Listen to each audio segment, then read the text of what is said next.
I lived in South Nashville for 10 years. For 10 years. In Edge Hill, it was like a community. Honestly, I didn't know I was poor until I went to college. I felt like I had everything I needed, most of the things I wanted, and everybody, we played together, we hung out together, we played sports, we went to the community center. So I felt like a family and a community. My family, okay.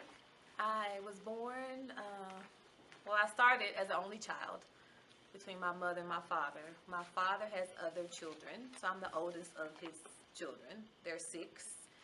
And then I have a younger brother who's 26 now, so my mother had him when I was on my way to college. But I have 2 sons, Reginald and Akile. Reginald is 12, will be 12, and Akile is 19. Well, I've gone to college 4 different times.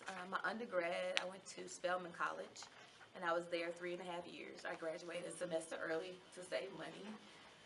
Then I came back and went to Belmont. I got an MBA. Well, in Spelman, I got an economics degree. Then I went to Belmont, got an MBA, and then when I decided to become a teacher, I went to Vanderbilt and got a master's in education, and then I went to Lipscomb and got a doctorate in education. So a total of, let's see, 3.5 plus 4, 7.5 to almost 10 years in college. Well, I'm still a teacher at heart, so even though I'm the principal at Napier, I still believe that it's all about teaching. So now I get to teach teachers and I get to teach students sometimes, so I'm very excited about that. But this is my 14th year as an educator. Honestly, I wanted to become a teacher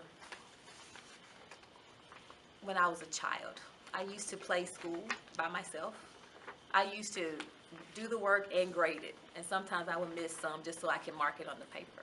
I would play with my dolls, but I didn't decide to actually pursue education or to pursue a teaching career until my son was diagnosed with autism. And so I decided I wanted to have a career that was on the same schedule as he was, and I wanted to learn as much about education so I could help him. Did I train to be a principal? I was trained probably by life to be a principal, because I feel like the things that I use on a daily basis, those skills, problem solving, showing compassion, believing in the goodness in everybody, believing in the potential in every child, I learned just by being a parent and being a student and just being a member of a community where people don't naturally believe in themselves, and so I learned how to really believe in myself and help others believe in themselves. I've been inspired by so many people.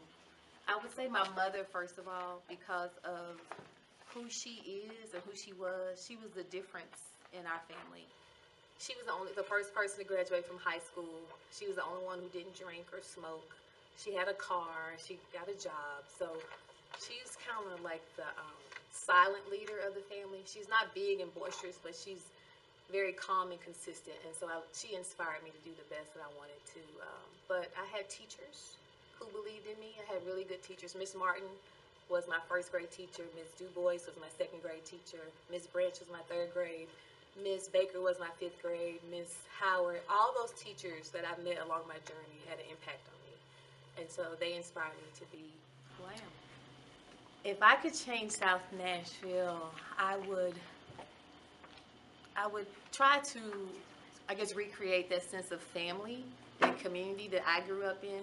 Because when I got in trouble in school, Miss Jones next door to my grandmother would get me before I got home. And so I think that's missing. And I would take away the divide between Edge Hill and this side of South. Because I think if we united, we could be more powerful and really have a true impact on Nashville.